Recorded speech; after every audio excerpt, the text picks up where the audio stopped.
Dobrodošli, to je oddaja Zmorem. Tudi letos so športniki invalidi dosegli izjemne uspehe. Obiskali smo prireditev Invalid športnik leta. Naš novinar Matic Borazer se je tokrat posvetil namiznemu tenisu. Sami pa smo se prepričali, da je konkurenca v športu invalidov iz leta v leto bolj neizprosna.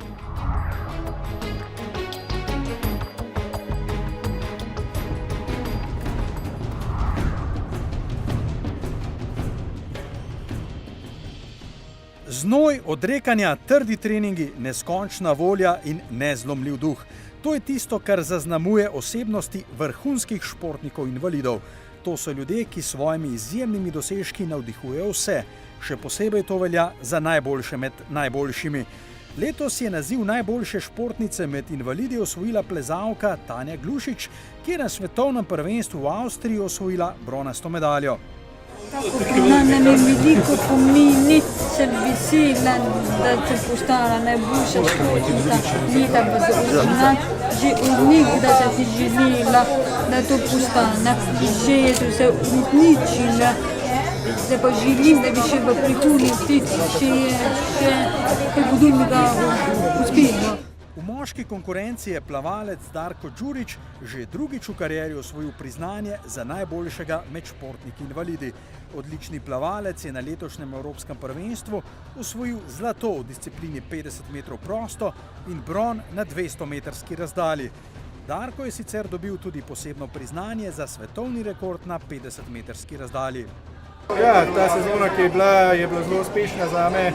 Spet so mi vrhunski rezultati, svetovni rekord, evropski naslov, bronasta medalja. Vse te stvari si lahko človek samo želi in zelo sem vesel, da mi je to uspelo. Pogosto slišimo v športu, da je športnik le tako dober kot njegov zadnji nastop. Prepričan sem, da tako razmišljate tudi vi, kajti pravite, ni časa za veselje. Zdaj so tukaj novi cilji in če vas vprašam nekaj o teh ciljih, na kaj se zdaj osredotočate najbolj? Ja, pretekli rezultati so gotovo edina lahko motivacija za naprej, ne pa neke lovorike, na katerih se lahko spi. Konkurenca ne počiva in tudi jaz ne smem počivati, tako da sigurno se želim zdaj varati v formo, trenirati in naslednje leto v svetovnem prvenstvu, da se videli rezultat.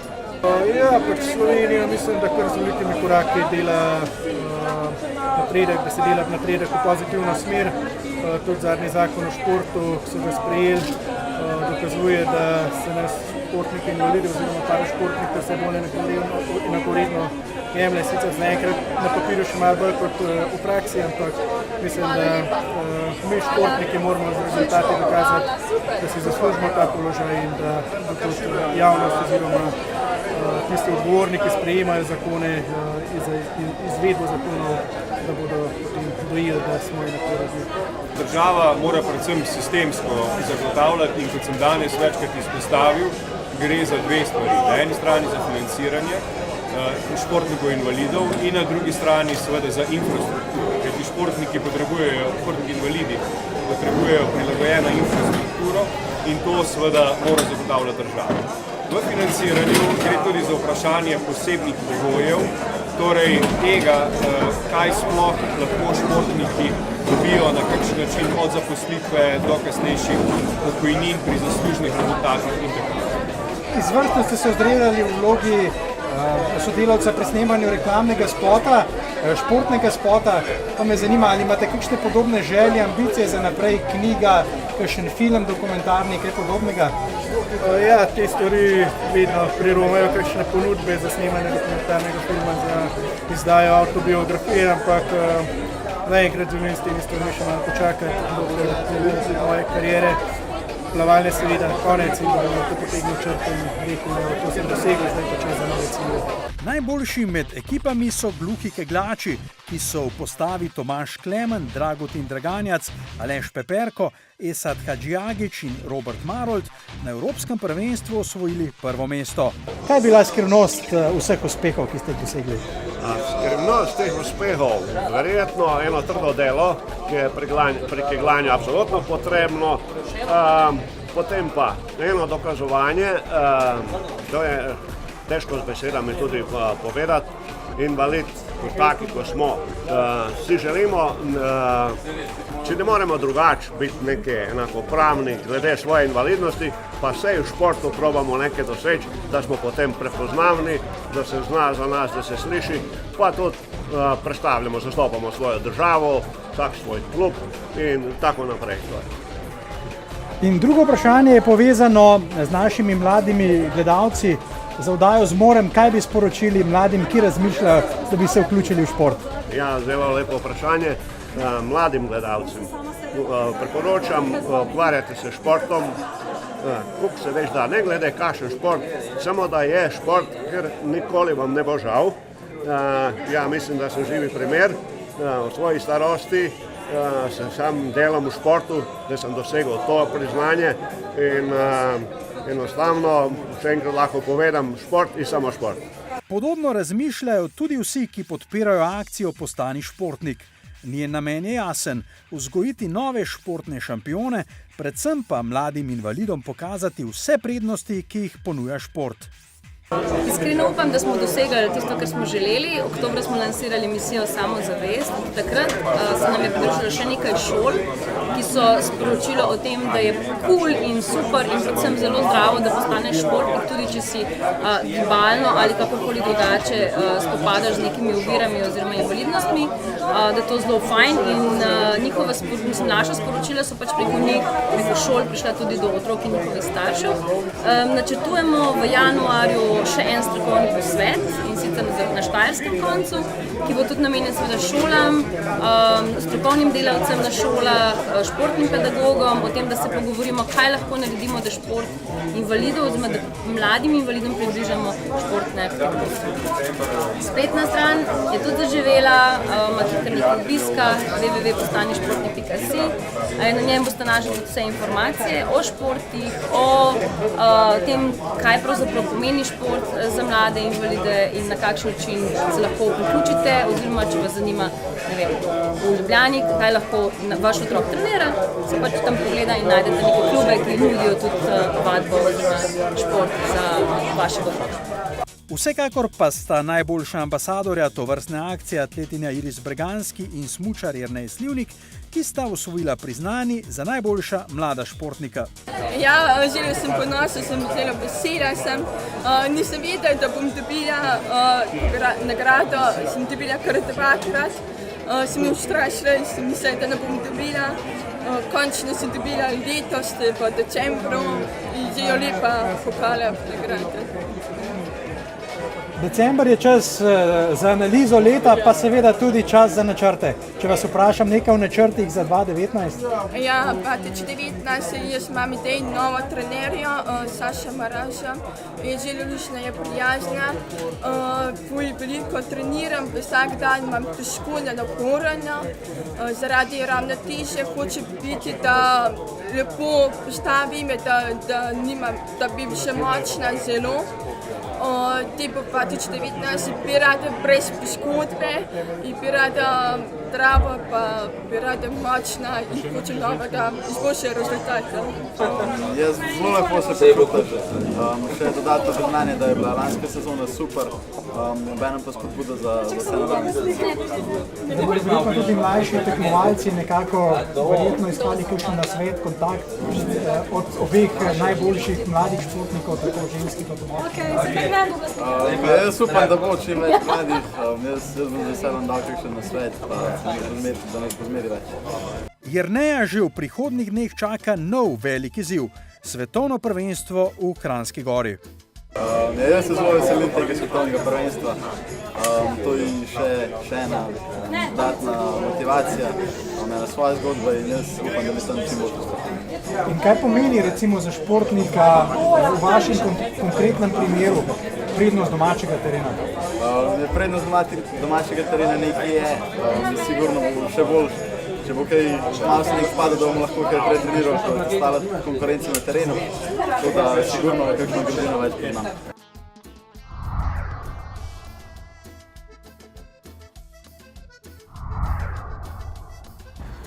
Nov mesec, nov izziv, Sportklub in oddaja Zmorem, tokrat v Mengšu, kjer bomo na ta predpraznični večer obiskali večerni trening v športnem društvu Partizan, namiznoteniški klub. Izziv zame pa pripravlja naš reprezentant v paranamiznem tenisu, Luka Trtnik. Sam se tega izziva zelo veselim, kajti z namiznim tenisom sem se v otroštvu tudi ukvarjal, vendar vseeno mislim, da mi bo Luka danes predstavljal previsoko oviro. Gremo pa kar pogledati, kako se imajo fantje in punce v tem klubu.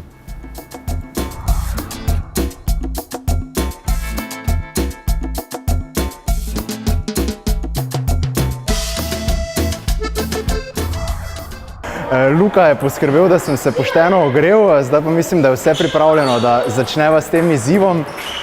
Lončke bova ciljala, štela točke, upam, da mi bo šlo čim bolje, ampak mislim, da je naš Luka favorit. Ja, zdaj sva se malo ogrevala in vidim, da nekaj zna, da nekaj je že igral, tako da ni čist brez znanja, tako da mislim, da bo kar zanimivo, ampak seveda mislim, da bom podaril več lončkov kot on in da bom zmagal.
Ja, moram reči, da je bilo kar napeto. Moj nasprotnik je zadev kar veliko kozarcev, kar me je zelo presenetilo, sem se že malo tresel, ampak na koncu sem nekako ujel ritem in sem na knap zmagal, mislim. Napeto je bilo, jaz sem upal sicer, da bi mogoče šlo skozi, ampak Luka je enostavno predober, preveč natančen. Tako je natančen, da mogoče celo doping kontrolo zahteval, ne, sicer pa vsaka čast zmagovalcu.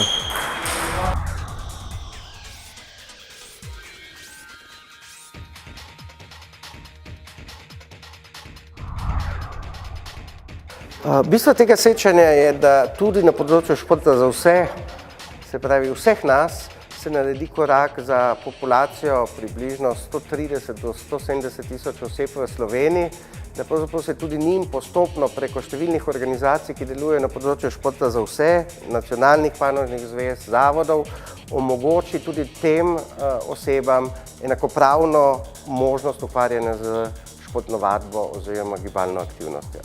Stanje v svetu je, da je to šport invalidov naredil neizmeren napredek, zlasti odkar se je vezalo olimpijske igre na paraolimpijske igre. Za športniki vrhunskimi v svetu so danes timi ljudi, podobno kot tudi sicer v športu. Če bi recimo samo primerjal plavanje, je za enim avstralskim plavalcem približno 5 ljudi, ki skrbi za njega, tako od maserja do tega, ki skrbi za regeneracijo, do fiziologov, do psihologov, neverjetno biomehanikov, ki to delajo. In praktično je enak pristop, če bi recimo avstralsko ekipo gledal pri plavanju invalidov in neinvalidov. Dočim pri nas je napredek velik, vendar pa zaradi sistema, zlasti financiranja, v tem trenutku nismo sposobni dohajati vrhunskosti, ki je sicer prisotna v svetu, in to predvsem zato, ker lokalne skupnosti še nismo uspeli najti načina, kako bi podprle te športnike invalide pri svoji vadbi, z vidika objektov, z vidika prihoda na vadbo in podobno. Organizacijsko pa z vidika znanja smo pa na to pripravljeni. Skratka, nekaj imamo še nalog, ampak po drugi strani smo pa z zakonom o športu oboje izenačili. Mi danes govorimo o športu, ne govorimo več o športu invalidov in neinvalidov, ampak šport je eden. Gre se samo, da se še vsem omogoče enake pogoje, tudi z vidika objektov in podobno. Vaše predavanje je bilo zanimivo zaradi vseh teh športov, pa recimo za tiste pedagoge, ki niso prišli sem na to srečanje, sporočilo, kajti pravzaprav se lahko ukvarjamo z najrazličnejšimi športi, res neverjeten nabor je, a ne teh? Neverjeten nabor je, v predavanju sem povedal, kjer je volja, je tudi pot. Tako da tudi poziv tistim, ki mogoče to gledajo, ali pa staršem, ki mnogokrat odločajo pri športnikih invalidih, ali se bojo ukvarjali. Pokličite, za vsakega smo še najdli šport, ki bi ga zanimal, način, kje vaditi. Dovolj je, da se pokliče na paraolimpijski komite in se dobijo vsi podatki, iz katerega kraja, potem se pa omogoči neko optimalno vadbo.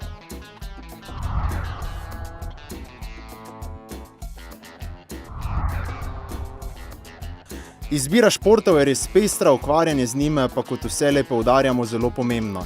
Na začetku športne poti je lahko v veliko pomoč tudi pogovor in sodelovanje s športnim pedagogom, ki zna usmeriti tako starše kot otroke in tako zelo olajša začetek zelo pomembnega poglavja v življenju vsakega posameznika.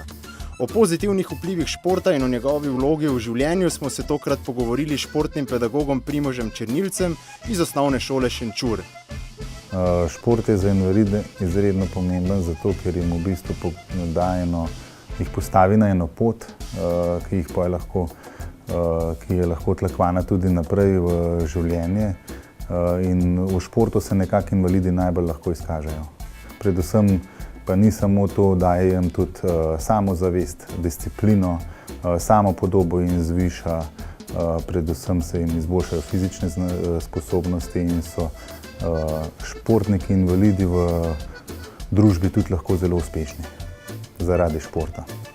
Vključevanje invalidov pri športnih vsebinah je v Sloveniji lahko zelo različno glede na šolo. Jaz mislim, da ima športni pedagog zelo pomembno vlogo, če ne celo ključno pri vključevanju športnikov invalidov v športno udejstvovanje.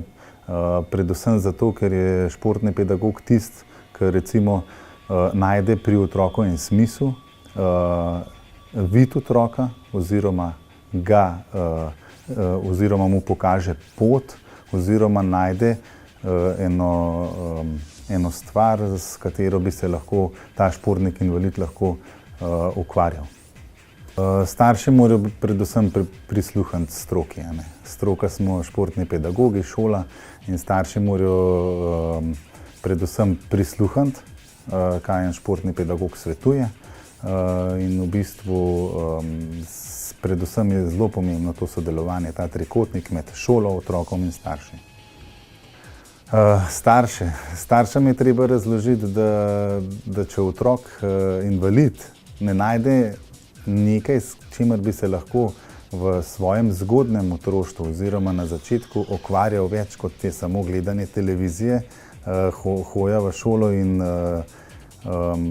gledanje risank recimo, da v bistvu na ta način otroku ne naredijo čisto nič dobrega, da jim športom le zagotovijo predvsem v začetku, da se lahko tudi med vrstniki pokažejo, da so med vrstniki enakovredni, da v bistvu predvsem na ta način lahko skrbijo tudi za svoje zdravje, za svoje počutje, predvsem so pa sami sabo bolj zadovoljni. Športni pedagog že v začetku mora do staršev pristopati na ta način, da staršev ni strah, da teh strahov ni, da to, kar bo otrok počel, da je samo dobro za njega. Ne. Je pa res, da se starši že itak, ki so bili otroci rojeni, nekako tisti, ki so bili rojeni s kakšno okvaro, že starši avtomatsko otroka bolj crkljajo, več se mu posvečajo, jih skrbi, da si bo tam kaj naredil. Ampak jaz mislim, da je zelo pomembno, da starši tudi v bistvu pri tej stvari sodelujejo. Ne? In ko enkrat vidijo, da stvar je res dobra za otroka in da res šport ni nevaren, ne? Da mu prinaša samo dobroto in dobre stvari, potem tudi te strahovi izginejo. Pri samih otrocih se spremeni predvsem, če gledamo čisto fizične sposobnosti. Otrok rata motorično veliko boljši, kljub temu, da je invalid. Pa so pa tudi druge sposobnosti, ki so pa samozavest, samopodoba, spoštovanje drugih sošolcev do njega in tako naprej. Izboljša se tudi učni uspeh, ocene se izboljšajo, tako da v bistvu edina slaba stran športa so lahko samo poškodbe, ne? Ampak do poškodb pa naj ne bi prihajali vsaj v tem začetnem obdobju. Moje izkušnje v bistvu sodelovanja so kar nekako idealne, sploh če pogledamo Patrikovo zgodbo, njegova zgodba je nekaj neverjetnega, ključen detalj za to zgodbo je bil res športni pedagog na šoli, plus vključevanje staršev pri tem. Znova smo se torej naučili, da je šport za vsakega in da imajo tako starši kot otroci invalidi vselej na voljo tudi strokovnjake, ki jim bodo pomagali in stali ob strani, ko bo to potrebno. Za konec pa le še nekaj besed vzpodbude našega tokratnega gosta v oddaji Z morem. Staršem predvsem polagam v roke to, da ukvarjanje s športom za invalide je nekaj najbolj pomembnega. V tem otrok najde svoj smisel, samega sebe spozna. Mu v bistvu mu šport prinaša samo dobre stvari, mu prinaša prijatelje, znance, skozi šport spoznava tudi svet in ljudi okrog sebe, ki jih verjetno v nasprotnem primeru ne bi. Otrok, športnik je tudi veliko bolj samozavesten, ima zelo dobro samopodobo, ima veliko prijateljev in na ta način je lahko vzor. Športnik invalid je lahko vzor tudi drugim otrokom na šoli, ki niso invalidi, so zdravi otroci in se ne ukvarjajo s športom.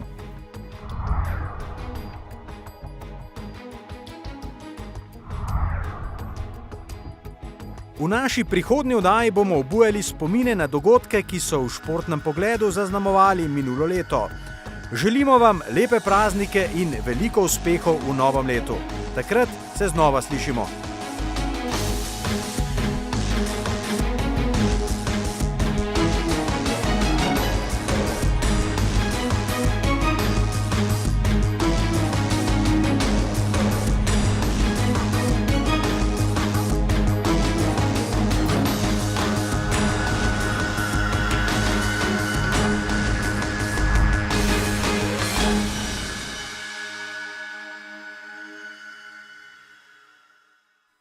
Oddajo sta omogočila Sportklub in Lidl Slovenija.